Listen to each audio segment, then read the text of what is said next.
That's the wrong intro. Sorry.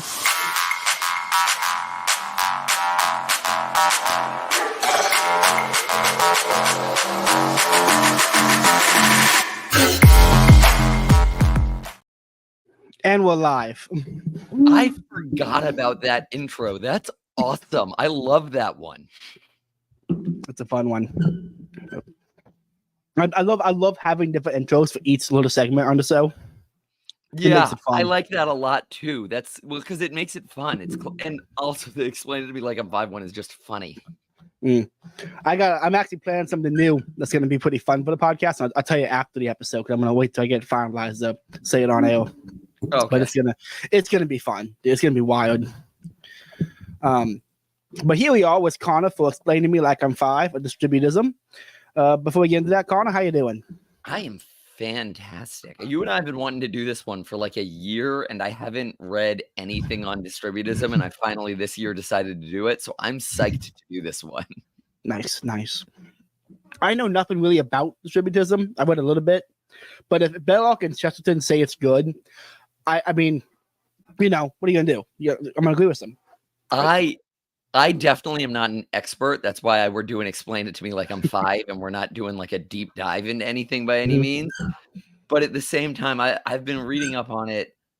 I think it has its flaws, and I'll probably comment on them in some of these questions. But I'm very much of the same boat as you, where I'm like, Chesterton and Belloc are definitely smarter than I am. Like, my flaws rely on me looking to other smarter people to criticize them. They really are. They make incredible points, and I agree with almost everything they write. Oh yeah, especially it's me and Belloc. I don't think I've ever read a line from Belloc, and I'm just like, nope, that's fire, that's heat, that's correct. Thank you, Belloc. Yeah, incredible. You know this because I told you in our chat, but I literally just ordered his fiction book on, like, gosh, what was it even called? The Four Men. The Four Men. Yeah, nice. I just ordered that. I'm so excited for it. No, you might enjoy this one. He wrote but one of his most popular books was a book of poems he wrote for children. Oh, that's awesome. It's called Cautionary Tales for Children, and the morbid. Like one of them was like Alice who told lies and was lit on fire. It's funny because as soon as you said it, my first thought was, wait, I'm a teacher. I could use that. And then my second thought was, wait, it's Belloc. I cannot use that if I want to still have a job. Every kid in the story dies because they didn't do something they were told. I might have to buy that one too. That's fantastic. I got all my kids and read my niece. It's great. I have not. I've read his fiction, but I've not read his poetry. I am not a poetry guy. So I haven't read a lot of it, but I did recently read his Tale of a Strange Ascetic, and I loved it. And then I also just the other day read his one. Hold on. It's his poem on the church militant. I can't remember what it's called. A Hymn for the Church Militant. It's not that I should have remembered that. His poem, A Hymn for the Church Militant. Both of them are absolutely fire. Nice. Yeah, poetry. I want to like poetry because it seems like something cool, you know. And I hear little poems, I'm like, it's cool. But I try to read poetry, and I'm like, this is gay. That's kind of why I like Chesterton's poetry, is because like Chesterton's pretty on the nose with his poetry. I don't have deeper levels. I can't deal with the most poetry, but like Chesterton's Tale of a Strange Ascetic is literally just a guy being like, if I were a heathen, not a heretic, well, probably both, but if I were a heathen, I would just bang everyone in the world. And then he's like, but this dude over here is a heathen, and he like doesn't even sleep with his wife. He lives a boring, like, Protestant work ethic life and then sleeps with his wife every couple weeks. Why is he doing this when he could be like, he doesn't have any beliefs in anything, and he's choosing to just live a boring life? And his greater point I think he's making is that like we have the natural law written on our hearts, and we're choosing not to do it even when we claim not to believe. But I also just relate to his own perspective in the thing where it's like, why aren't you people who are doing these things or who are claiming to believe these things not being better heathens. Exactly. If Yes. I gave up the Catholic faith and became an atheist today, I'm gonna get you kicked off YouTube 5 minutes in. I would absolutely at least try a medium rare human heart. Like people who don't believe in morals, not choosing. It's up to you. Like I could fuck, I could do drugs, I could do this or this. You're like, I want to eat a human heart. It's like, what the fuck, Connor? Yeah, well, but that's my point. Like, why not? If you're cutting ties with all morals, why not try it all? Why not do cooler stuff? This is actually why I his, love his I can't tale hate of the French church people. militant is the same way, where it's much more on the nose, where it's just like, yes, we are wrong, but we are fighting. And I was like, yes, that is, I feel that. But it reminds me, I had a similar conversation with a friend of mine. I walked him through like suit and bone. I'm like, okay, why do you get out of bed in the morning? He goes, to go to work. I'm like, okay, why do you go to work? To make money. Why do you want money? To pay for things. What do you want to buy? Fun stuff. Like, so your whole goal, whole purpose of life is to have fun. He goes, yes. I'm like, then why aren't you doing drugs? If your whole purpose of life is fun, why aren't you doing drugs? Well, because the bad, like, but you want to have fun. But you want to have fun. But the bad, but you want to have fun. That's your whole purpose. So why are you not doing drugs? And he couldn't answer that one. I'm like, okay, well, clearly it's not fun then. It's something else. Yeah. And that's why his Tale of a Strange Ascetic is so good, is because it's an obvious question. And the poem's just like silly and Chestertonian humor. So it's great. Great. Hope we got a comment. Oh, shit. Look at them handsome boys. Thank you, Flavio. Thank you, sir. But yeah, so distributism. First question, right out the gate. Actually, before we do the first question, let's define some terms and then we'll go into the first question. So we both came out of the Austrian School of Economics. It's like Austrian science thinking, both were libertarians. Are there any terms that the distributists would use that are going to be defined differently than a way an Austrian would define them? Yes. Okay, so which ones? They would. So an Austrian would define socialism exactly how a distributist would. I mean, I don't know the particular word. Chesterton always describes it as putting the means of production into the hands of politicians. A socialist would probably describe it differently, saying something like the means of production's into the common people or whatever, but that's just the politicians. Capitalism, he does not describe the way an Austrian would. And this is a big part of the reason that I've texted you leading up to this, and I'll probably talk on it more, that one of my biggest criticisms of distributism is that it's not that different from like Hoppe and Covenant communities. And it's part of it is that when you really break down the terms, if you were to substitute the terms with more Austrian friendly terms, they would very much agree. The way he describes capitalism is much more similar to how an Austrian would describe, like Patrick Newman's book, cronyism. Like it's much more, he describes capitalism as wealth only in the hands of the few. And then the distributive state, their real goal that they describe is around what they're referring to as property. And property sounds a lot like what you would expect like a cringy Twitter libertarian to describe anarcho-capitalism as, where it's just each person owns their individual property without interference from others. On that point of how they define capitalism, and you said it would be how Belloc contested would define capitalism is similar to how Austrians might describe like cronyism, like in Patrick Newman's book. If I had to when I hear that, my first thought was capitalism, power tends to centralize, and capitalism allows those with wealth to gain more power through gaining more wealth. And since power always tends to centralize, I don't know how long a pure capitalism could last before you inevitably end up in a cronyist style. So I guess maybe just jumping ahead a bit. I would agree with that. In fact, we might be jumping ahead, but so what? It's your podcast. The listeners can suck it. The criticism I had with it, and then we'll probably get more into what it is, so these criticisms make sense after this. But the criticism I had with it was exactly what you just said, is that like in Thomas Aquinas's De Regno, he explains that the reason we need a king is that in like he even addresses, he doesn't use necessarily the words anarchism or whatnot, but he kind of explains an anarchist society and says this kind of could work. Like life would go on and it'd be fine. We need a king because we are a social creature that needs to be driven towards a goal. Mhm. And I think that's the same problem that pure capitalism and distributism have, is that we are social creatures, and short of not necessarily a king, perhaps a king, but short of a kingly figure leading you in a virtuous goal, you're going to get exactly what you just said, where that power will centralize and you will lead to the cronyist capitalism that we see in Chesterton describing what capitalism is, making them more synonymous. And you'll see the problems you see with libertarianism, that both of them, without a virtuous leader driving them, we as a social people don't know what to do, and we're going to screw it up. Yeah. This is why I think actually it's in Hopper's point. And what was it? Is a man economy? It was a economy, society, and history, or sort of history of man. When he argues, like when he talks about aristocracy, how it's like, you know, the wise leaders of the tribe, of the small city, of the town, were able to guide the people and solve disputes because they were the respected, wise, virtuous leaders of the town. You know, it was by byproduct of them being older and having lived the experiences. And so even when aristocracy, you just kind of naturally form that oligarchy, or that elite class kind of naturally forms in a smaller scale community. Yeah. Hmm. All right.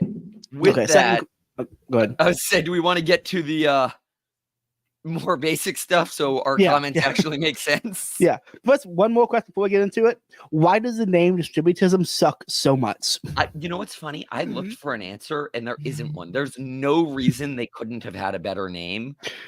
From what I've found, the name Distributism came, and this was from a relatively loose Google search. Someone smarter out there might actually have a better answer than this.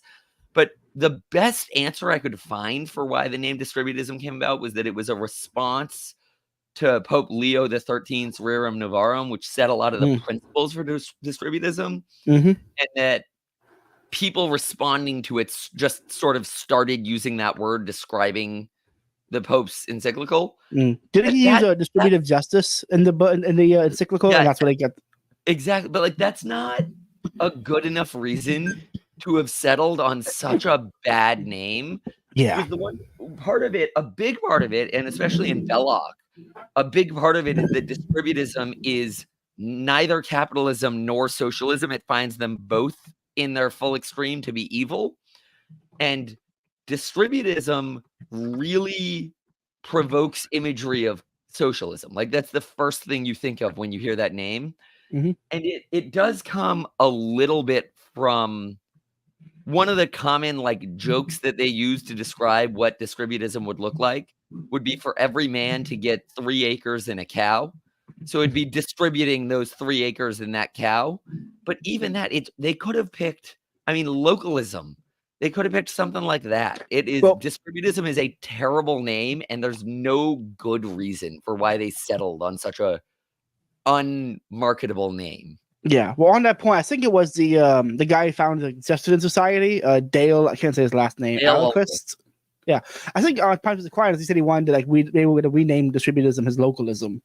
Yeah. Well, honestly, they should, because the other thing, and I may be skipping to your first question of what is distributism here as we get into this, but distributism really doesn't.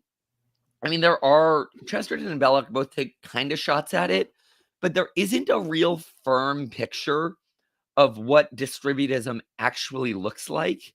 It's they spend much more time criticizing what's wrong with capitalism and socialism than they do setting a picture of what it will look like. But as a result, most of what distributism is anti-monopoly, whether that be an economic monopoly or a state monopoly. And they argue both of them exist. And it's saying, no, we got to get rid of both of them, and we have to live really just locally. But as a result, because that's most of what the framework they really leave for it, and don't describe such a detailed picture of what the end game looks like, it really wouldn't be that unreasonable to remarket the name, because at the end of the day, the name carries more weight with the criticisms than it does with the positive end goal. Yeah. I don't know. When I brought distributism to people, they hear it as like, oh, so this soft scale socialism where we redistribute wealth. I'm like, yeah, yeah, that's exactly what they get to. And in fact, I had a conversation with our friend David from Twitter, and then also Titus Prague Enjoyer, whatever his Twitter name is. I don't know if he uses his real name on Twitter, so I don't want to actually dox him, but him. And he was asking what distributism is, and David said that his professor described it as basically just Catholic communism. And that's not, look, I'm not calling out David, I'm calling out his professor, because that really is the reputation it has, because that's the sound that the name evokes.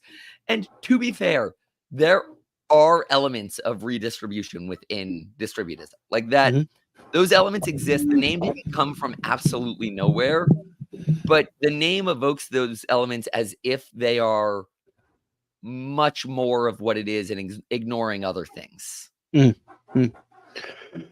Yeah, I know that whenever I first started studying the way I understood it was like, okay, only local people should own the property. That a big business outside the area shouldn't be able to buy up the property of a neighborhood and then not force people, then give people no option but to work there. You know, like Walmart, the CEO of Walmart lives in, say, California, so be able to own property in Bartow. You know, which I think that seems reasonable enough to me. Yeah, and it's honestly not even that. I mean, when you say it under the guise of distributism and as a critique of capitalism, your average person gets afraid. But the truth of the matter is, when you say it like from the other perspective, Ron DeSantis pushed a bill in Florida against the Chinese, against really anyone Chinese, in an attempt to stop the CCP, but anyone Chinese from like, and I mean Chinese like in China. I don't mean a Chinese American in Florida. But any Chinese people owning property in Florida, and Republicans celebrated it. If you pushed a similar messaging of like you just said, like some guy in California shouldn't own property in Florida, Florida Republicans would cheer for that message. And like just saying snowbirds in New York can't own property in Florida, Florida Republicans again would cheer for that message. It is not a pitch that is as unreasonable as the name makes it sound. Yeah. Which is why which I think I'm actually going to put, like, when I relabel the episode at the end, I'm going to put distributism, parentheses, localism on it. Yeah, I don't hate that at all. I like that plan a lot. I think from here on, rest of the episode, let's take out the word distributism and just use the word localism. Let's just use localism, start setting the groundwork to forget the word distributism because it sucks. The only problem with that is people who read Chesterton are very pretentious, myself included. And part of they enjoy the egotistical of like sounding like they're smarter than everybody else saying distributism.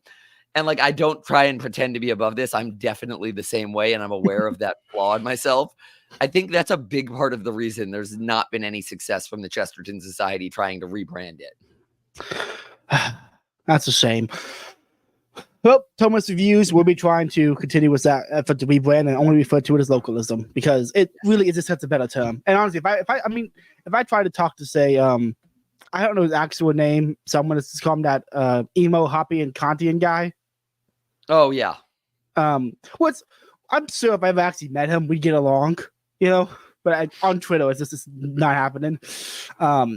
If I went to him and talked to distributism, he immediately would just wail against it with all the hopping stuff. But I would say, hey, localism, local business, local land ownership. Maybe. You know.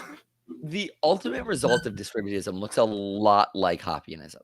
Yeah. It's, if you were to take the whole argument of 3 acres and a cow, everything beyond that is it's all localism. It's effectively covenant communities with different terminology.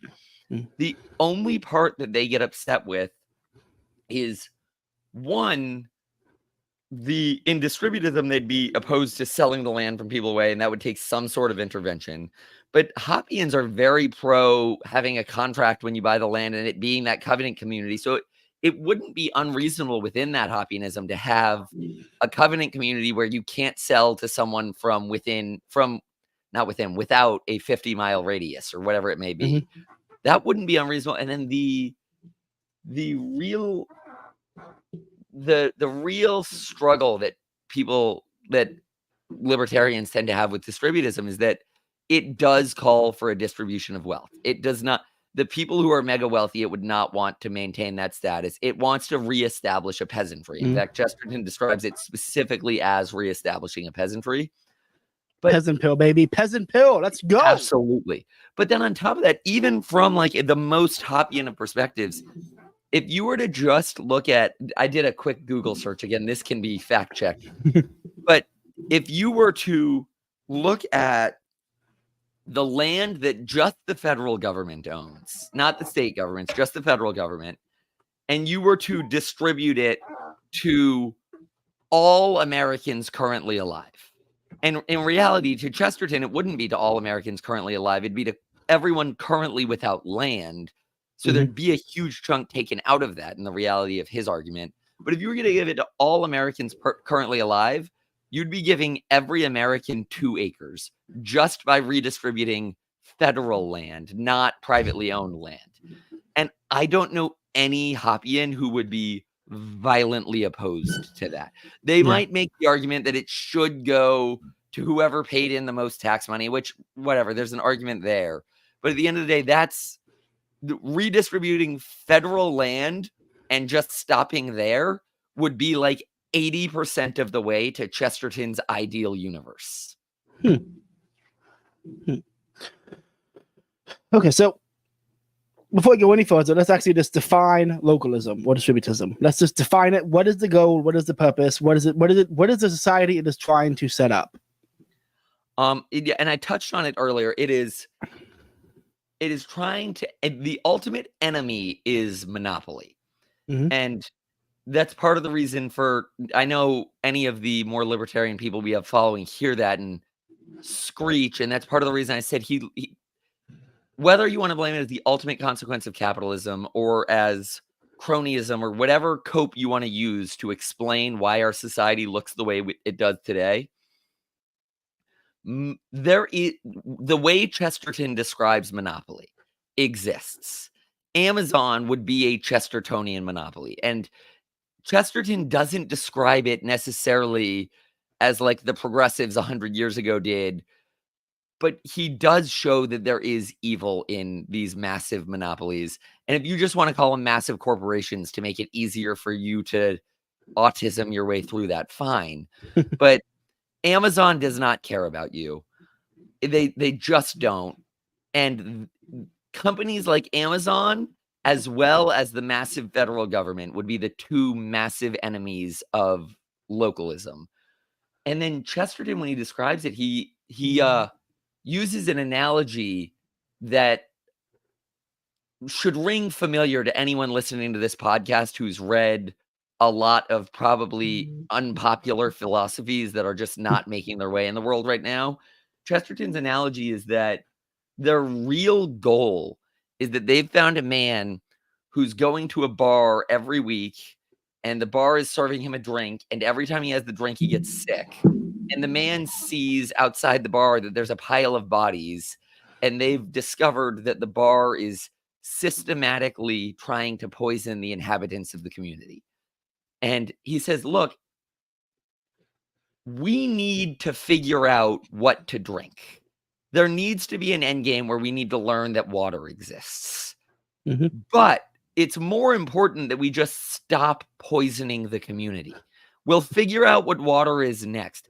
So his end game of localism is very vague because he doesn't dive into it as much. What it would look like would be a reestablished peasant class. Everyone owns their own land. The 3 acres and a cow is the joke, but it would look something like that. Everyone owns a little bit of land for their family, no more, no less. And you live more or less as a peasant class. But most importantly, before you even get to that, you just get rid of the massive corporations. You eat locally, you farm locally. And it's also very important to, I quote Chesterton more than Belloc just because I love Chesterton. I love Belloc too, but I love Chesterton. But Chesterton also talks about, I can't remember who he's quoting, but he talks about how it's important to know the beginning of things. It's important to know where your food comes from. So his real goal would also be that people are, at least to a large extent, generating their own food, but not just generating their own food, also consuming their own food, because he thinks people fall halfway short, and even the people who do a good job of this will generate their own food, but then go sell it at the farmer's market. And he says, you're still missing half the process. His goal would be for everyone to look like a medieval peasant, making enough on the farm to provide for their family and not much more. And then to live locally with their community. I mean, I'm all for that. And I've decided to make the decision that when I want to buy a new book, I'm going to go to the bookstore and have them order it for me rather than getting it on Amazon.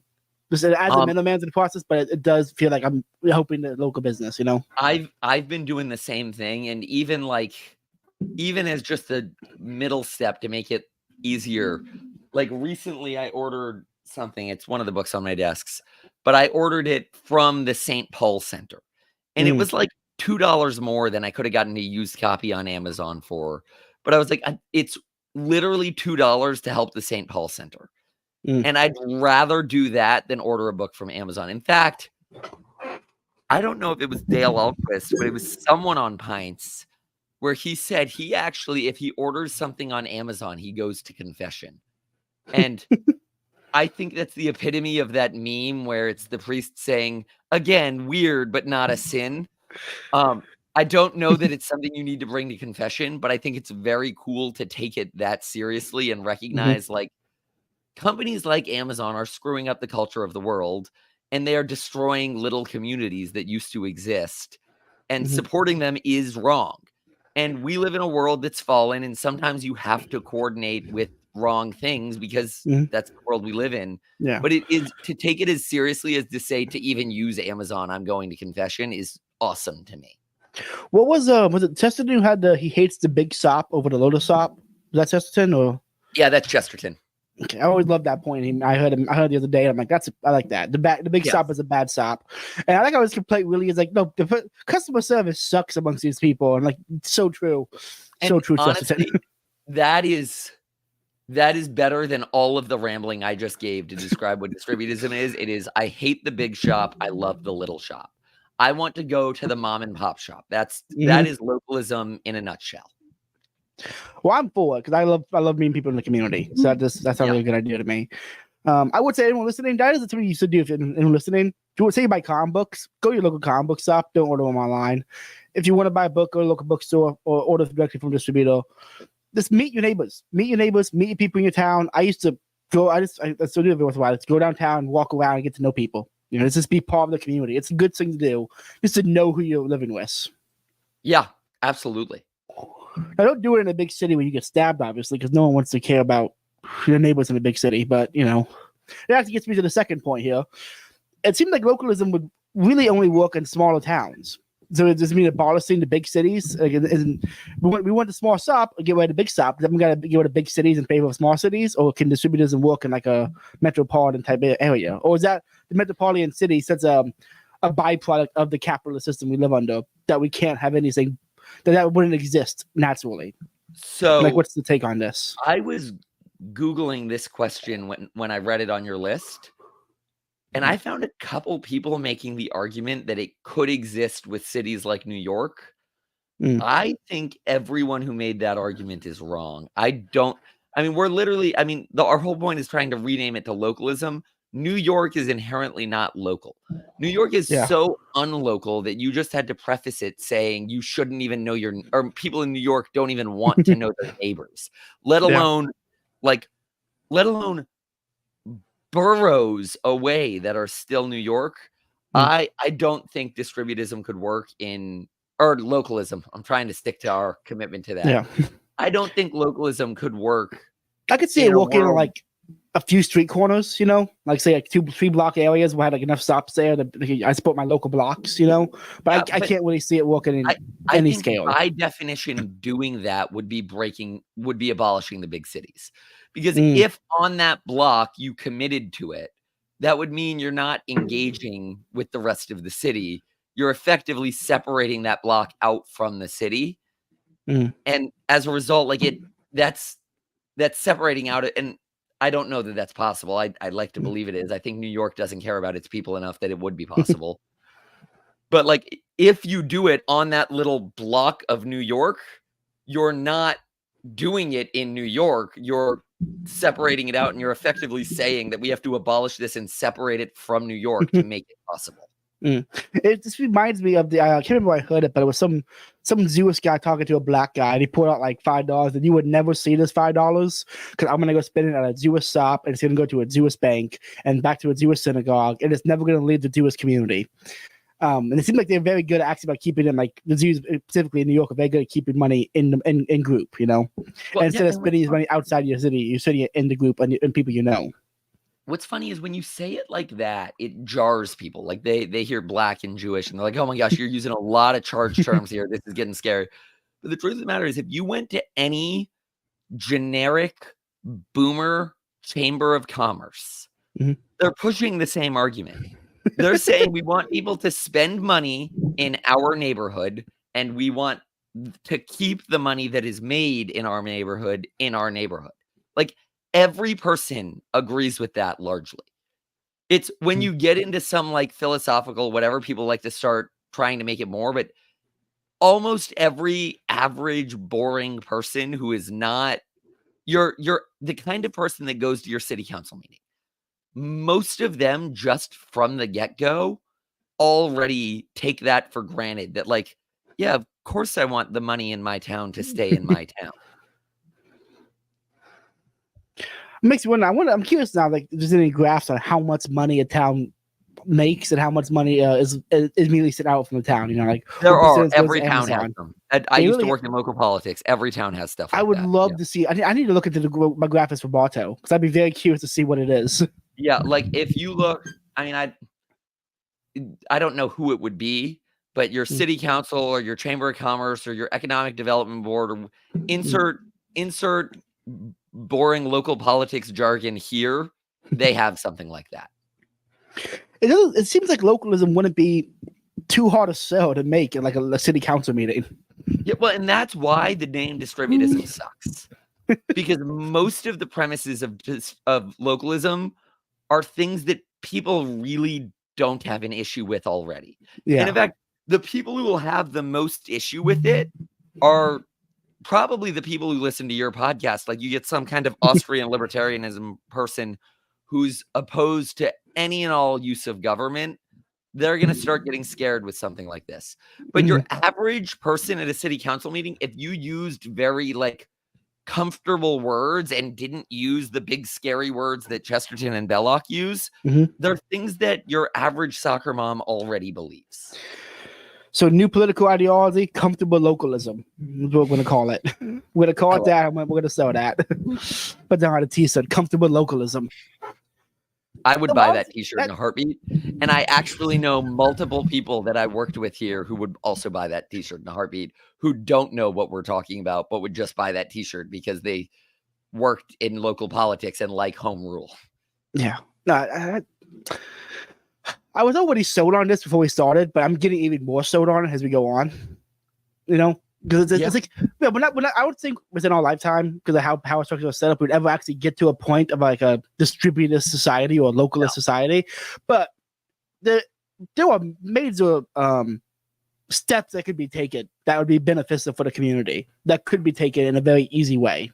Oh yeah, well, and I'm skipping way ahead to one of your questions that I have answered here, but it's relevant. There are communities where that's already happened. Like one of your questions you gave me, not to interview myself on your show, but one of the questions on your list had been asking for, are there any successful contemporary examples of communities like this? And Belloc writes about Ireland, which I have to imagine was just different 100 years ago because I don't think of them as particularly this way. But that was his answer at the time. The answer today, I was thinking for a second, trying to read through what Belloc and Chesterton wrote for something, and I realized there's a way easier one, and it's Steubenville, Ohio. Literally, Steubenville, Ohio is a Chestertonian localist community. Like that is what they already are. True. Now I think about it. True. For our listeners who don't know, that's where just a bunch of Catholics moved into a rundown town, and they, like, it's Matt Fradd from Heinz with Aquinas talks about it all the time. Everyone in his neighborhood picks a saint's feast day and just hosts a barbecue on that saint's feast day. They have like a homeschool co-op. Matt Fradd owns a local cigar lounge. Like that is Steubenville, Ohio is the goal, with the exception of the Ohio part. Yeah, definitely. Because if it wasn't in Ohio, I was looking to move, and I was like, Steubenville sounds pretty cool, but I'm like, that's in Ohio, and I will not live in Ohio. Exact conversation with my confirmation sponsoree, whatever you call that person, the person I am the confirmation sponsor for, and he texted me and said, maybe we should move to Steubenville. And I said, that thought occurs to me at least once a week. Then I remember I need Florida. He said, oh, wow, it's so wonderful. It's in Ohio. Oh, now I know why I'm not there. And I said, but to be fair, if it really is going to be a Catholic community, can you name a better way to purgate yourself here on earth than to move to Ohio? True. Yeah. True. Okay. So Distributism seems like the first real book for it, or first real people talking about it, besides in the pubs with Belloc and Chesterton talking, which is what apparently they did it a lot, and a lot of conversations were just pub conversations. What's to be a fly on that wall? Can you imagine? Oh my gosh. Chesterton and Belloc as a pub conversation. That's the dream. That is. I can't imagine it. It'd be so wild. But it seemed like he started with his book, The Servile State. What is the Servile State? Yeah, so I agree with you that does seem to be, if it's not the start, it is the starting point for most people who look to learn about it. Like, it is definitely, that's where it stems from. The Servile State is Belloc's argument that in a capitalist society, people will give in to the temptations of socialism, and in socialism coming from capitalism, we will return to the institution of slavery. And his argument is that localism and property are the cure to us returning to slavery. Or I guess I don't want to say vaccine because that's a touchy use of word. Whatever would prevent that, whatever that the bulwark against socialism. Bulwark. Yeah, against the servile state, against the return of slavery. See, I'm torn because on one hand, yeah, that sounds good. On the other hand, like, slavery wasn't so bad. Yeah, that's the reason to be torn. That's the real reason to be torn. Well, it's funny. I remember when I started reading the first of all, I've read it. I've tried to read it a couple times. I wasn't ready for it the first time. Well, no, the first time was, I think, right after I had just read Lord of the Rings. And I was like, this is so boring. Like, this is not Tolkien at all. But then the second time, I'd been reading more boring stuff. So I came in ready for it, and I just wasn't ready for Belloc. I needed to get more out of my previous political ideology before I could handle Belloc. So the third time I read it was recently, and I finally was able to stomach it. And I remember he pitches right from the get-go that it would reinstitute slavery. And I was just like, I don't think that there is a political will to reinstitute slavery. Slavery is one of the few things that every person today does really accept as genuinely evil. Yeah. But as I read it more, I liked his point a lot that the source of slavery is and has always been poverty.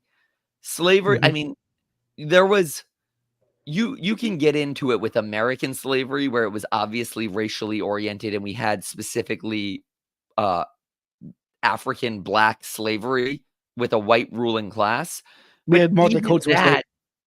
Even that stemmed from blacks buying and selling other blacks and selling them to us. And the reason they were bought and sold where they were from was, again, because of poverty. It is the source of slavery everywhere is poverty. And it is also, we like to think of it as this, it's the worst possible evil.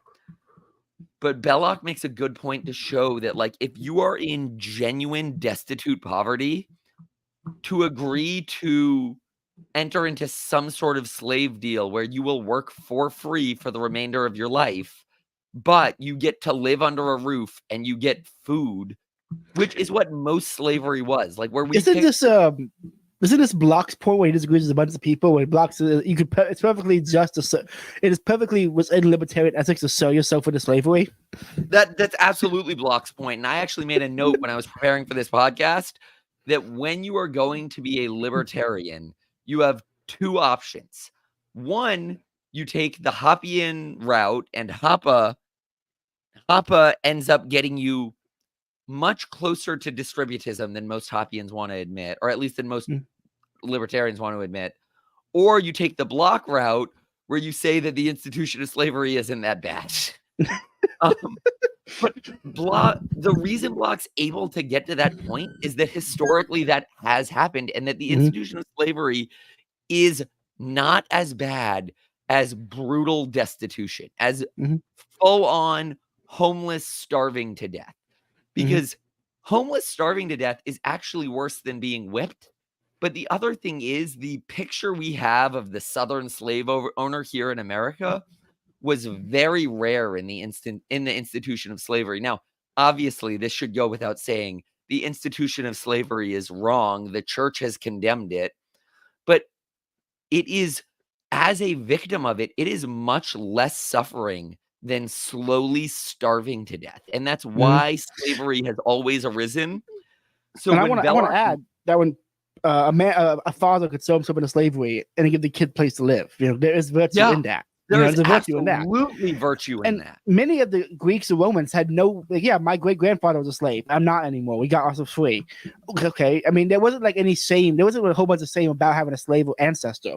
Yeah, well, and it's so much so that Belloc even makes the point that every time he brings it up, he says, I'm not going to make a value statement about what slavery is. He's like, I'm not going to make an argument about that because this book isn't about that. And I mean, Belloc is a Catholic. The church has condemned it. So he obviously was opposed to slavery, but he portrays it in a very neutral light.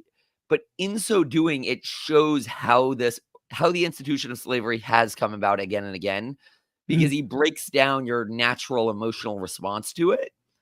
And it really did open my eyes that I was like, if you accept Belloc's terms from the get-go and you describe capitalism as this place where it is centralized wealth and most other people don't have it, I mean, look around today.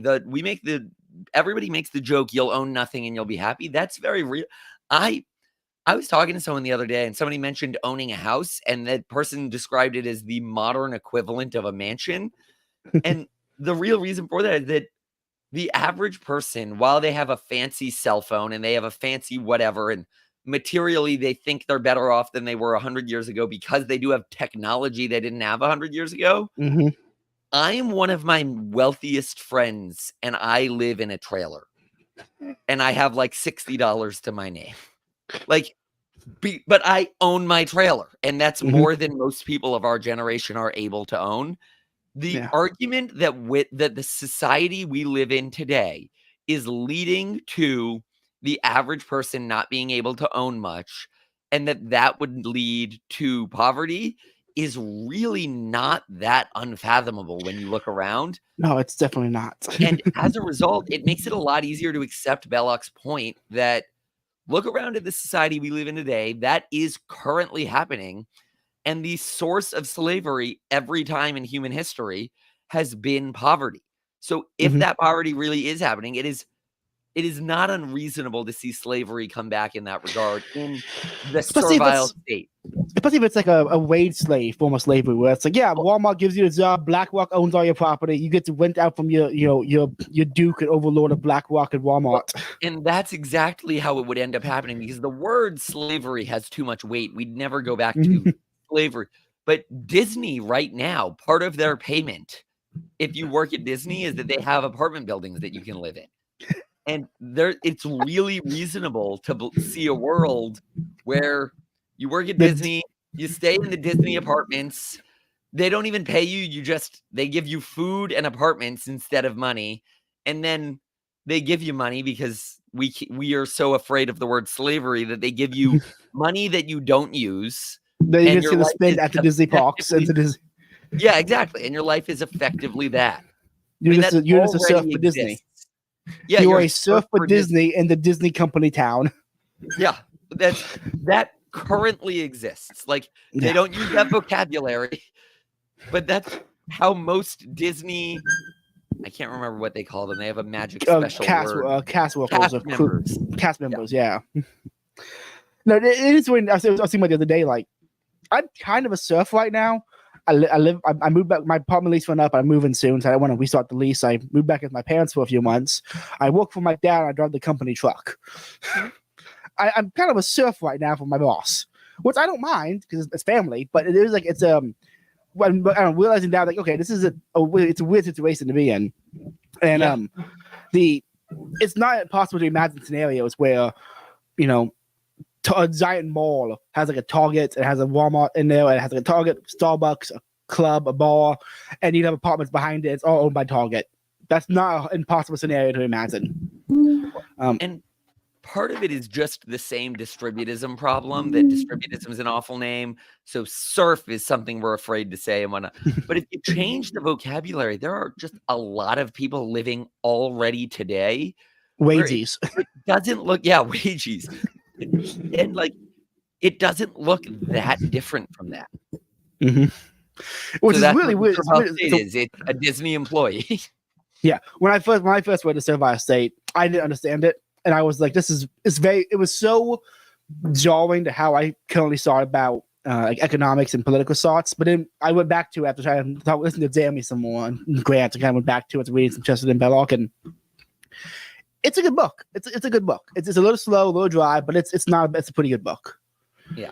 We should do a book club on that eventually and go through more point by point because there's so much in there that is just fantastic. Yeah, I definitely agree. And I will say, for the people that are where you were and where I was at one point, where it is jarring from where you are, get Chesterton's Outline of Sanity first. It is not a better book on the topic. It's much vaguer, but it makes it a lot easier to chew on. Yeah, much more palatable. It gets you more comfortable with the terminology before you jump in headfirst to Belloc, who does not pull his punches. No, Belloc was an asshole. I love him. Apparently, he had like a bad knee or something. So in Mass one time, he was going to the Paris he went to for most of his life, and he was sitting down when everyone was there because his knee was so bad he couldn't get up. And some stranger who was visiting was like, "This is the part we stand, sir." And he turned around and was like, "I can't stand, asshole," and went back to sitting. Like this. He was just apparently he got into a huge essay debate with some liberal historian guy, like newspaper. They were going back and forth, essay versus essay. And one time at a bar, Belloc saw him across the street eating dinner at a restaurant, and he just walked over to the restaurant and said, "Hi, good to meet you, sir," and just started arguing with him at the dinner table, and then left again. I'm like, that's yes, something you would do. You would have a Twitter debate with a person and see them at the park and sit down at their dinner table. I would. I'm like, let's continue this conversation in person now. Like, I relate to Belloc a lot. I remember I gave up booze for Lent this year, similar to how Belloc gave up wine for Lent. And I keep saying the same quote: "I've given up wine. I've become a Protestant, the most dreadful of creatures." I gave up tobacco, so I've been saying the exact same thing just with tobacco. That's probably my favorite Belloc quote. When a Catholic sun doth shine, there was laughter and good red wine. It's a great Belloc line. Hold on. Where the Catholic sun doth shine, there is laughter, what, and good red wine? Laughter and good red wine. Okay. It's a banger quote. I love that. Yeah, Belloc was I never see a photo of him smiling, but apparently he was like the most joyful person at the table. No matter where he was always the most joyful person. Because if he were as insufferable as his appearance makes him look, he couldn't have been friends with Chesterton. No. Chesterton was very jovial, and he would have had to be a joyful person to have that friendship they had. Oh, you're gonna love this Chesterton Belloc story. If anyone listening, I highly recommend Joseph Pierce Old Sunder. It's a biography of Chesterton. And Joseph Pierce is the guy to get that from. Yeah, he is are like the Chesterton guys. Yeah. So his Old Sunder's book on Belloc. Apparently, at one point, Belloc and Chesterton were going on a walking tour, and they both forgot their wallets, so they had no money for board or hotel or showers or anything. So they agreed not to spend any money, sleep outside, and not shower till they hit the destination. And so they've been passing by like Chesterton's summer home or something. So he popped in to grab a few things. And apparently there was some like American author who just retired to England waiting at Chesterton's door to meet him. So Chesterton shows up, dirty, smelly, disgusting, and starts talking to the guy for like an hour. And then Bella kicks the door and goes, "I know you're Selwyn!" And just starts like yelling at Chesterton, thinking he was hopping in the bath or something. And then he sees the author and is like, "Oh, hey, I love your work. Nice to meet you." And they all start talking. They went, another author lives down the way a little bit. Let's go knock on his door and surprise him. So they all just started walking to that dude's house and surprised him, uninvited, smelly, and gross, and just demanded to talk to him. That is fantastic. They were great, man. I wish there was. Sadly, there was no radio recording of them talking. How great would it have been if like, on a radio performance you would hear them talk to each other? Would have been great. Okay, next question.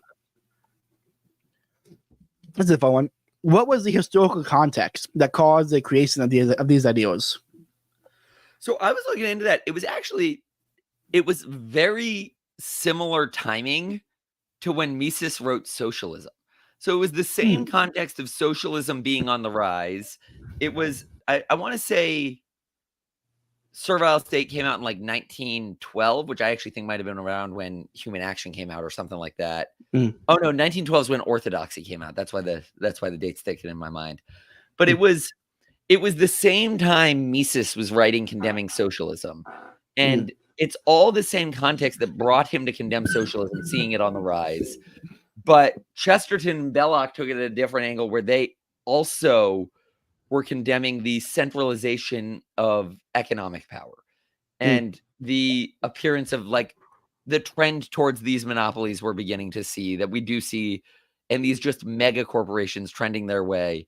So it was it was basically the context you'd expect of Mises, with the addition that I can't pronounce it. I already said it on this podcast. I probably got it wrong, but Rerum Novarum, the Pope Leo the 13th encyclical, had come out within the last few decades. So it was all of the context you get with the Austrian economic movement, coupled with the arguments Pope Leo the 13th put out about capital and labor. Okay. I know it's wild to me. Like, we're talking to David once at we were at some burger place downtown Lakeland. We were talking, hanging out, and distributors came up and stuff. But I explained, like, you have to understand that he was kind of going off on Belloc and Chesterton and distributism, because all he saw was socialism.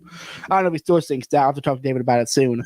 But I explained, like, yeah, they were coming right after like the tail end of the Industrial Revolution, which was a major change in economic and living standards and everything.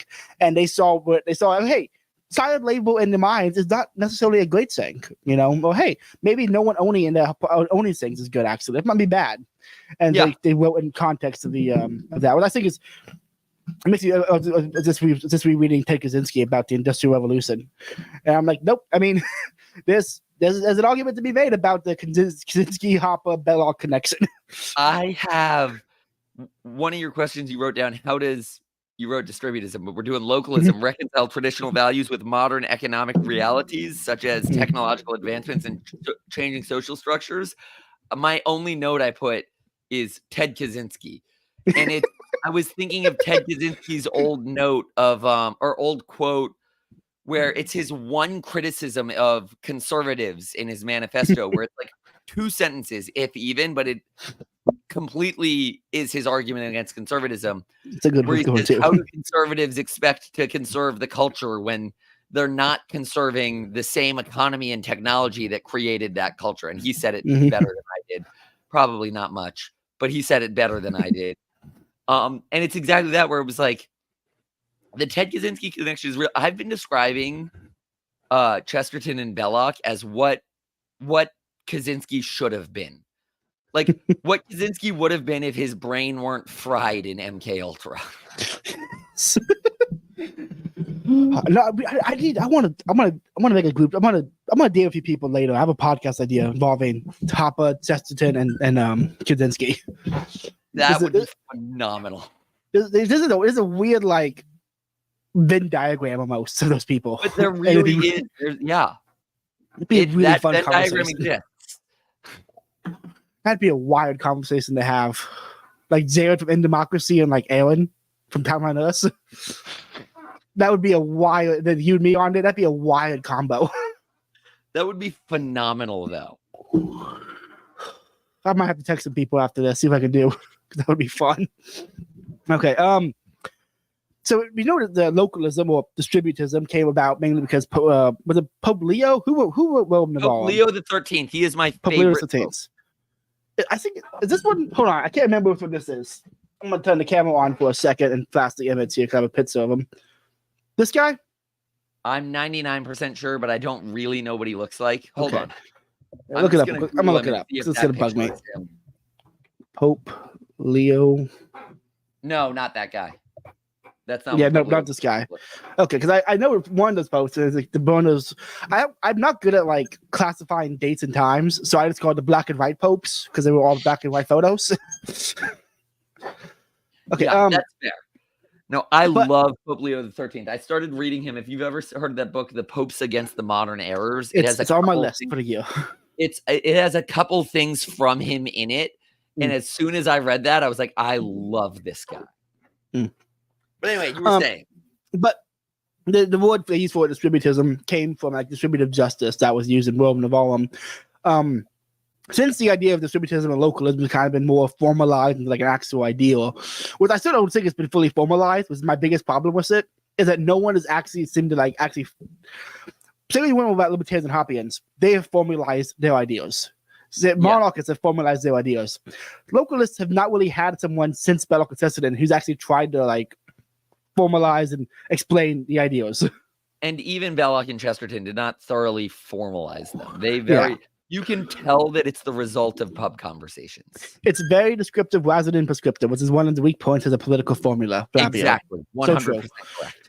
But since it's been kind of more or less what it is today, has any popes commented on it that you know of or said anything good about it? So, like you said, Rerum Novarum is the place where it started. The next one would be, and I'm going to butcher another name of a papal encyclical, Quadragesimo Anno by Pope Pius XI. I think I've actually read that one. That one is Latin for the 40th year, and it's called that because it is written in the 40th year after Pope Leo the 13th's Rerum Novarum. So it is a doubling down with his own context on, I mean, he takes things differently in its own right, but it also gets back in and brings us back 40 years later to the ideas of it. The real problem with it is that because it's not that popular and not that well known, no one really talks particularly much about it, whether it's good or bad. I don't think any pope has ever said anything that would particularly discredit localism, and Leo the 13th and Pius the 11th certainly said things that are very compatible with localism. And then on top of it, such a major point in the whole point of localism is the concept of the common good, which a lot of popes have written on the common good. So, I mean, anywhere you're reading about the common good, you are reading about localism. Localism's goal is the common good. That is its end game, and it is merely trying to get us to that. It is very inspired by the Catholic concept of the common good. Yeah, when I read about localism, it does seem more. It seems to be very like if you had a integralist town, you know, it was like fully devoted to the papacy. It would be localist and it'd be following Catholic social teachings, and it would feed into the localist ideal. And it seems like a natural fit to me, but it doesn't seem like the church would ever have to comment, say, yeah, we're going to adopt, because the church will ever adopt like a political ideology, in my opinion. Well, nor should they. You know, but it seems like if they had to, distributism would kind of match very well with Catholic social teaching. Yeah, absolutely. Okay, next question. So we've already gone for an hour. We haven't even hit all the questions yet. Can localism coexist with globalized economies, or does it necessitate a more localized approach to trade and production? No, it cannot. It absolutely cannot. Because at the end of the day, a globalized economy is definitionally the opposite of localism. Mm. The whole point of localism is that you are buying local, you're producing your own food, and if you're not, you're buying it from your neighbor. Mm. Again, this is kind of like that first question with the New York City of it all, where there are people who try to make arguments that it can. No, it can't. There's the whole reason we're changing it to localism should also be the reason that you see, like, the fact that we want it to be called localism should show no, localism and globalism are opposites. Yeah. I would say the only like global intervention I think would be acceptable in a localist town would just be the church, and that could be when charity comes in. The church is there, and they provided charity and help. The church, I would say the church does not. I don't include that in globalized economy. Yeah, not globalized economy. But that would be like the only global influence I think would be acceptable inside a local community. Which also, it's because it's not an objection I wrote out, but the objection I could imagine someone formulating would be, oh, you want to have a totally locally, locked economy where there's not going to be any growth outside the economy coming in to, boost the economy. What are they going to do for poor people and people who are in need? They're going to have government welfare. I'm like, well, no, the church could provide charity. That's pretty simple. The whole point of it is to take those poor people and turn them from a destitute homeless class into a peasant class, and to turn most everyone into a peasant class. That's the whole argument of it. So it would be for them to own a small amount of land and say, yes, not much material growth will happen beyond this, but they don't want, like, obviously there will always be some form of poverty, and the church needs to be there for that, for charity. Yeah. But at the end of the day, their point is, yes, we want local people to only have landlocked food, and we want those poor people to have it on their own little bit of land where they're growing their own food. I think when we label the episode, take the peasant pill Anon, and that's what I'm gonna label it. I think that'd be a good episode for it. Honestly, like peasant pill is a really good way to like market this, because it's if you want to market on social media, peasant pill works, and there's so many other avenues to take peasant pill. What localism is to your average city council meeting attender, peasant pill is to your average autistic Twitter user. Me. Yes. But I was gonna say, I had a point I was gonna make. Whenever democracy comes up, because surprisingly democracies come up more now than when I was an anarchist, because everyone's playing Helldivers and talking about democracy. And so when it comes up, I fully support the memes of like the Helldiver like dying for democracy memes. I think they're funny. But when it comes up, I make any argument against democracy, where it's like, why do you care? Why do you really care? Do you really care? Your vote doesn't matter. Why do you care? Just take the peasant pill and stop caring. I even have my cousin himself was just like, yeah, I really don't care about Trump, Biden, or election. I just want to live my life and go about my day. What does that make me like? You're a peasant. He goes, I'm a peasant. Like, you're a peasant class. He goes, peasant class I am. I go, cool, great. Peasants, let's go. Like I probably everybody to take the peasant pill. I think that's actually the not caring is the solution. Yes, absolutely. Okay, I think I think we've covered all the questions already. So let's move into the objections. This is actually the most fun I have in the Explaining Like I'm 5 episodes. The objections. Yeah. Objection 1. So you just hate poor people and don't want them to have nice foods on the shelves from the grocery store. You want to landlock people to only local goods? We kind of just answered this because you just brought this one up. But the other thing that I forgot to say that I have in my notes here is what I've already said, that the whole thing comes from the servile state. That's what we've been talking about. And Belloc's whole point is that the servile state arises in states of poverty. Like, the whole thing that localism is trying to prevent is poor people in such a hopeless state that they enter into slavery. It is protecting poor people is literally the point. And yes, we want to landlock people into only local goods. That's how you protect the poor people. Very good. I actually would. I agree with that, and I'm taking it a step further. I actually am for limiting options. We have too many options today. Yeah, absolutely. I think my biggest critique on the dating scene today is that there are just too many options. When a guy could open up Tinder and have 70, 80, 90 options, or walk into a pub and just see hundreds of people. It's too many options. Back in the day, little village, you had 5, maybe 6 options. Easy. You marry that woman because she is physically there, and that's good enough. That exactly. See, she is real, alive, and there. What more do you need? And now we have just too many options. I think probably the job markets, like career days. I think career days are evil. I hate them in principle because you should just take the job. You should either be a priest or continue with the family business. Find a family job, continue doing something. This whole career day thing was like, here, you're 14 years old, figure out what to do the rest of your life and get judged for it by your friends and feel like a coward and a bitch for not going forward with it when you're 14. You're 14 years old. Pick what you want to do with the rest of your life wrongly, because every adult you'll ever know will assume what you picked today when you were 14 isn't the right answer. Yeah, it's just a stupid thing.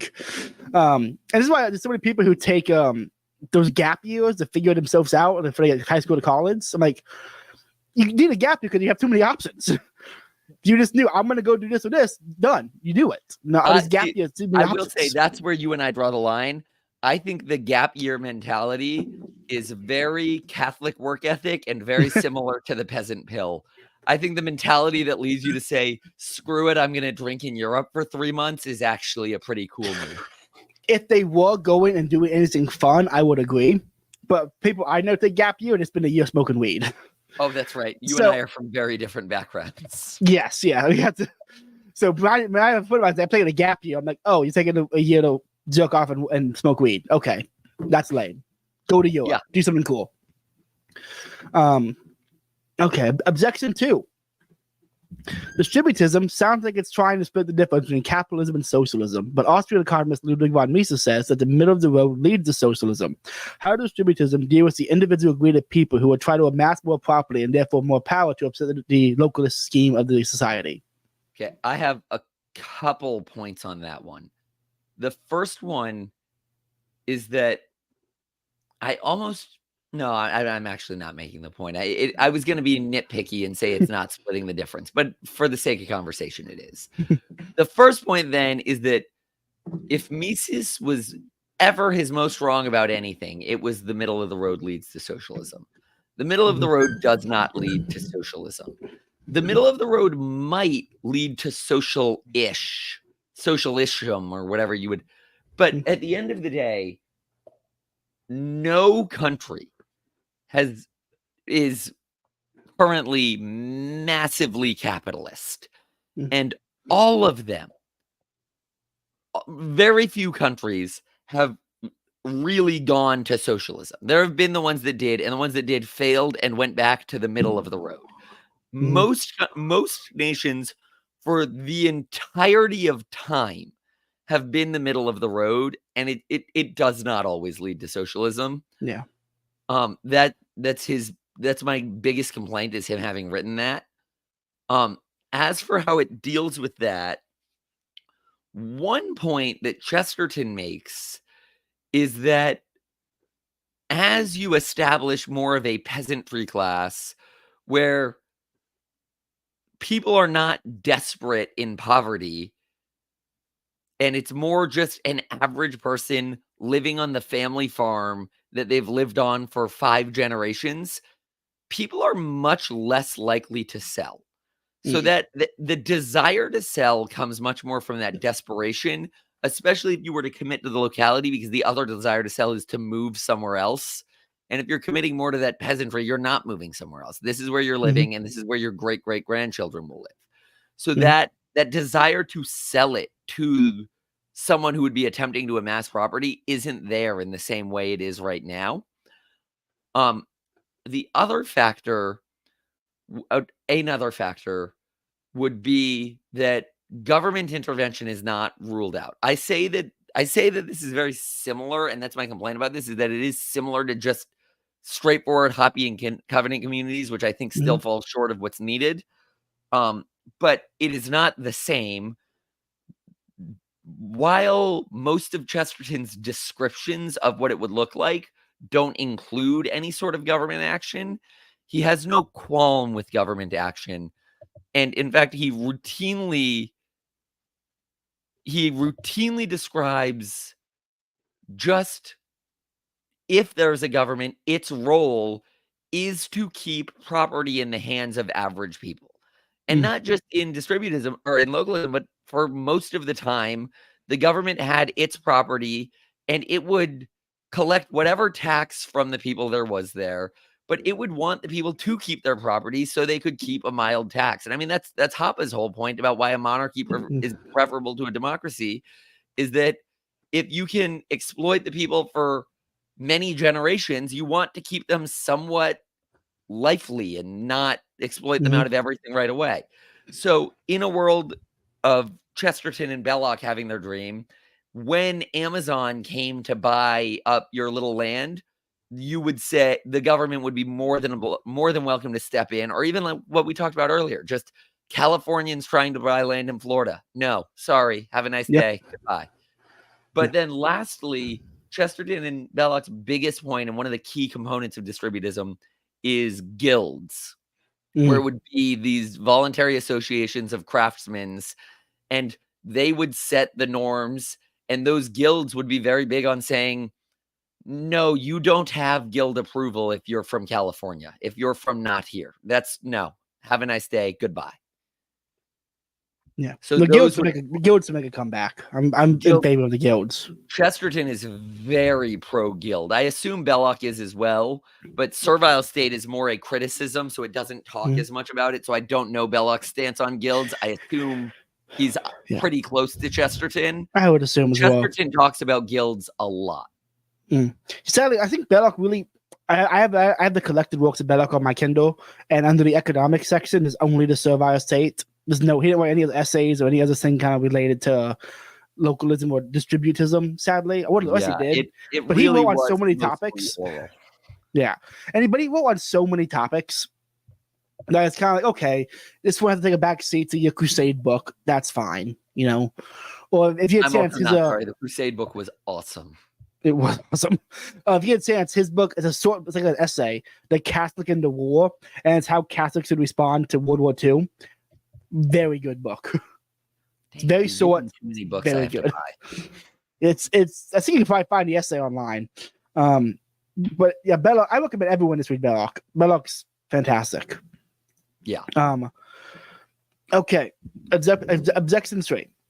Wouldn't implementing localism lead to inefficiencies and resource misallocation? Has it interfered with the free market's ability to allocate resources efficiently by mandating certain forms of ownership and production, potentially stifling innovation and economic growth? So I have two things that I put here. One is that stifling innovation and economic growth would not be a scarring endgame to a localist. You don't really, that isn't a desirable thing.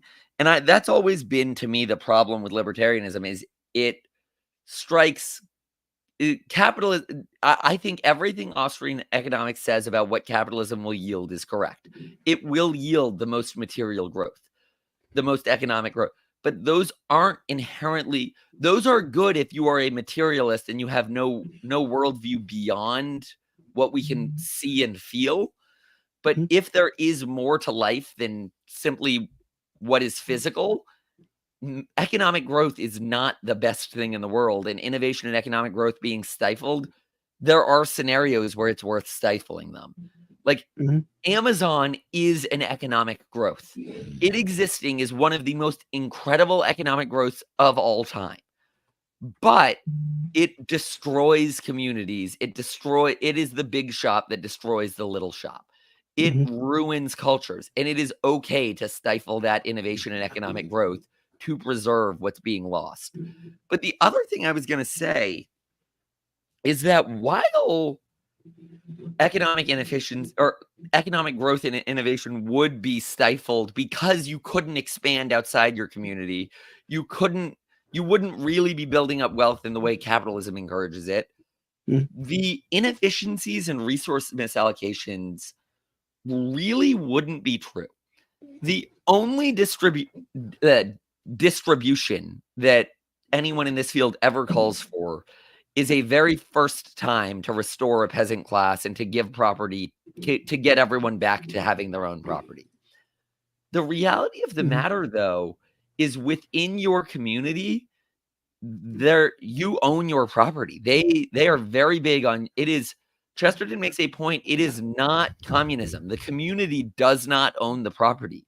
You own the property, and it's evil for you to sell it to someone outside your community, and that your local guilds should pressure you not to sell it to someone outside your community, but it is your property. So all of the things that Mises talks about with prices and the importance of private property, Chesterton is very pro private property existing within localism. So it really wouldn't do this whole inefficiency and resource misallocation that socialism tends to lead to. Objection 4. Distributism seems idealistic and impractical. How can it compete with the entrenched systems of capitalism and socialism, especially given their dominance on the global economy? My notes here are really pessimistic. I think we've said more optimistic things throughout this episode, so hopefully past Connor said something to bring someone joy. My first note is maybe it can't. Like, I just don't know that we might be too far gone. Yeah. The note of optimism I tried to put so it wouldn't end on that is kind of what we talked about in New York on like a block. It doesn't have to, the world does not have to be localist. Europe, I don't care what they do. And I do care in the sense that the evil world that exists today seeks to expand, and it will seek to expand into your community. So it does matter that other places are not it. But at the same time, if you got your local community to look like Steubenville, Ohio, you don't need capitalism and socialism to collapse. If your local community looks like Steubenville, Ohio does today, you've done a good enough job. You don't have to ask for the overturning of the world. And that's one of the things I like about Chesterton as opposed to other ideologies like Chesterton and Belloc, as opposed to other ideologies like this, is that most ideologies like this have this utopian endgame that capitalism and socialism aren't going to fall to. Chesterton writes, and at the end of the day, he says, if you keep going to your mom and pop restaurant instead of a massive chain, that alone is winning. If you preserve that one local store, you've kept the monopoly from closing in its circle. So at the end of the day, we probably won't ever win over outright capitalism and outright socialism and what we see in the world as it is today. But we also don't have to. Like, I used to manage a little pizza restaurant, and I still go there every Monday night.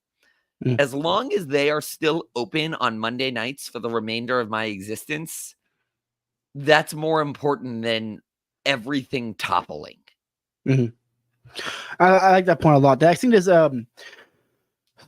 because every political ideology today has some like global utopian end goal. It seems like.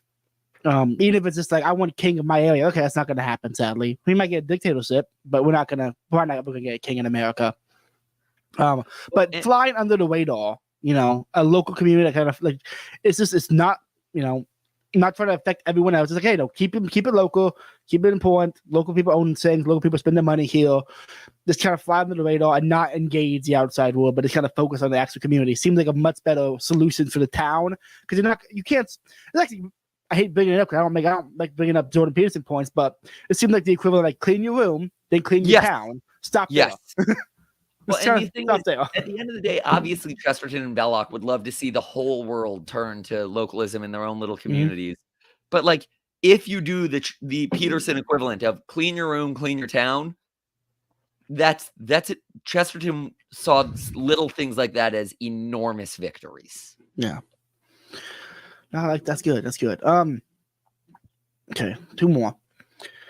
Belloc says poverty made man a slave. If distributism is small scale and local business, and for local businesses, then by setting themselves off from trade with outside sources, they limit the amount of wealth available to the town. Won't that make the citizens poorer by comparison to other towns and more easily made a slave? On the one hand, yes. On the other hand, the town is less of an institution than it is in our world today, where there's a city council and a town council. The town is the guilds, the people. There's not a fine line of where the town ends. Like, there is no hard end. Yes, certain towns would probably be less successful than other towns, but in his ideal world, it wouldn't matter because you're poorer in the sense that you have less tobacco than the other guy who has more tobacco. You're not poorer in the sense that we are today, where there are people who don't own things. The key of localism is that private property remains and you own your little bit of land for your family. So it ideally would say, no, it wouldn't, because who cares if that other town has more tobacco? You own your land. Whereas here in our world, where it's really not shamed upon to just pick up and move to Utah, it's not shamed upon to just disappear and do that. And to be fair, I will say my loving girlfriend is moving to Florida for me, but moving for leaving a husband to become, or leaving a father to your husband, is very different than just picking up for a career. Yeah. Like, it's not shamed. It should be shamed upon to just abandon your land. And that would be the difference, is that it's not about poverty, relatively speaking. It's about poverty in a legitimate lack of ownership. You need to own things to prevent the institution of slavery. So as long as you maintained your family land, it wouldn't matter that you were poor relative to the neighbor's tobacco. Last one. Where traders don't walk, soldiers will, is a common view expressed by Frederick Bastiat. This is true that one of the bunch of small-scale, locally based cities have an easier time declaring war on other areas because they lack the economic and trade incentives for peace. I think Bastiat is right about that in certain cultures. I think it was very rare that peasants launched open war on each other for most of time. The reason that war follows where trade doesn't is that, or however said, is that we do not produce for ourselves. We rely entirely on other people in order to sustain ourselves. If I were to stop going to Publix, I would die. I have no food. I would be dead in a matter of weeks. And as a result, when you are reliant on trade to survive, the lack of trade leads to war. Bastiat is right of that. The catch is that the pitch here is 3 acres and a cow. You've got your cow, you've got your farm, and you are providing enough food for your family, maybe enough to have a store, so if some storm came through and ruined everything, you can survive. But even then, you'd be counting on, again, a Catholic culture of the common good, where if that came through, people would help you. But at the end of the day, if you were providing food for yourself, trade would not lead to war. Trade leads to war when lack of trade leads to starvation. Okay, that's all my objections. Any final thoughts you want to say on localism? Any kind of like encouraging words or little things people can do in the communities to kind of encourage this mindset? Yes, I think I have three parting thoughts. The first is your ChatGPT. So Caleb, I forgot about those. ChatGPT. We don't have to go through all of them because they're an hour and 20 minutes, but I'm pulling out one of them because I want to read my note on it. He had a Protestant objection to localism, and it says, localism risks infringing upon individual liberty and freedom of choice by imposing communal ownership models and undermining the Protestant work ethic. I have an autistic note about how it's not communal ownership, but my real note is just good. The undermining of Protestant work ethic is the best thing this could possibly do. Thank the Lord. Awesome. As far as what you can do promoting this in your local group, take pride in your town. Take pride in where you live. I right now I live in, anyone who knows me more personally knows that I quite proudly live in the happiest seaside town in America. And that's because when Coastal Living magazine ran a poll for it, I voted 800 times. Right now, we're up for were up for the best coastal town in America or something like that. And I literally sent the link to everyone I know in the town. I was like, go vote for us. Now, that's the internet. Chesterton would probably kill himself if he heard me saying, go vote for this on some poll. But my point is, like, be proud of your town. Mhm. If you live in a place like Florida, I guarantee you, like a coastal place in Florida, not some awful place like where Caleb lives, I guarantee you your town has a local beach cleanup. Go to the beach cleanup. Go do something to make your town better. And once a week, go to a mom and pop restaurant. Go to a bookstore instead of Amazon. Go to the locally owned businesses and spend the extra 5% to support them. And then lastly, most of what I referenced today came from Chesterton's The Outline of Sanity or Belloc's The Servile State or this honking book called The Third Way that's just a collection of things Chesterton wrote. If you're interested in this and you want to look more about it literally tonight, you don't have to buy a book, you don't have to dive into it. Go to chesterton.org and find selected works and click on the category called The Distributist. It is literally 6 essays Chesterton wrote that are a basic introduction to his distributism. I'd especially say start with A Misunderstanding About Method, which is the 6th one on the list. It is the localism equivalent of Rothbard's platform for right-wing populism, where he just says, here are 10 things you could do here are 10 laws we could enforce that would make a right-wing populist thing exist.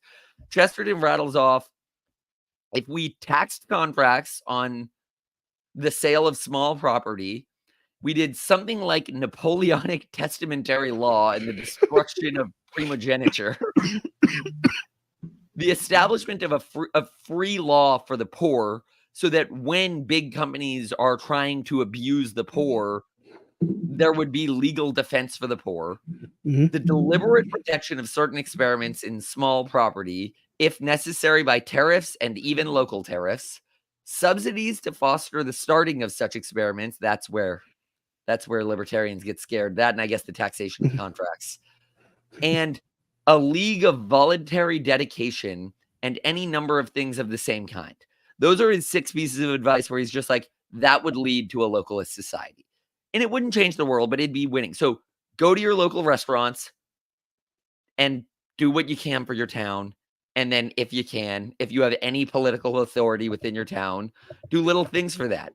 If you're a congressman a councilman for your town, which you are not listening to this podcast if you are. But if you are, put a tax on the sale of property for people outside the town. Little things like that. Otherwise, that's all I've got. I was going to add one thing for local stuff. Like if you want to get involved with the towns, to get saying, if you're a Catholic guy, consider going to your Knights of Columbus meetings. Yes, I just joined the Knights of Columbus. No, I did just 2 weeks ago. I had my exemplification. Nice. Like another one I go to locally here, they do bingo games and then they give food to the poor. That's all they do, but they help the community. Knights of Columbus is a great example of localism in practice, and I'm so glad you brought that up because I didn't think of it until right now, and that's spot on. Okay, we're for an hour and a half. Anything else you want to add? Anything else you want to say? Anything you want to plug before we go forward? Before we end it? No, I deleted social media for Lent, and I don't think I'm going back. So I've got nothing to plug. Oh, no! I've got one thing to plug. I've got one thing to plug. I started a podcast series on orthodoxy on this channel. I have been behind on my second episode for reasons that I'll explain when the second episode comes out. But I am recording the second episode and sending it to Caleb this weekend. So he will have an episode from me. Go to Caleb's channel. Check out my Trailer Park Chesterton. It's every month I'm going to go through a different Chesterton writing. Right now we're breaking down orthodoxy. So check that out. I highly recommend everyone listening does check it out because it's really good. And then other than that, I guess just, localism. Chesterton, Ora Pro Nobis, Blessed Michael McGivney, Ora Pro Nobis. There we go. Everyone, thanks for listening. I'm trying to think if I have anything else planned to plug. I'm either Friday or Saturday this week or next week. I've said this for the last 3 episodes, and it keeps getting pushed back. Eventually, I will have LB Muniz on, and we would start our Play the Republic series, which is going to be a lot of fun. Make sure you like, comment, share, subscribe. Go back and check out the live reading of Peter Kreeft's History of Philosophy. David and I are doing. We're having a lot of fun with that. I know what you're thinking when you hear it. It's not dry. We make it entertaining. We make it fun. Pythagoras was cool. Honestly, only like 40% about philosophy. It's just great to watch. Yeah, it's fun. David and I have a lot of fun doing it. And we're just now getting out of the Greeks. We're about to go into the sophists and the actual good Greek ones, Socrates, Aristotle, Plato. But when we hit the medieval philosophers and start covering the saints, that's when it's going to get good. When we start talking about St. Bonaventure and St. Anselm and St. Augustine, that's when the show is going to get good. So just tune in, enjoy it, and then hit the notification bell so you don't miss an episode. But besides that, I think that covers it. Connor, thank you so much for coming on. Thank you for doing on the reading that I didn't want to do. Thank you for that. I think that's it. Everyone, have a good night.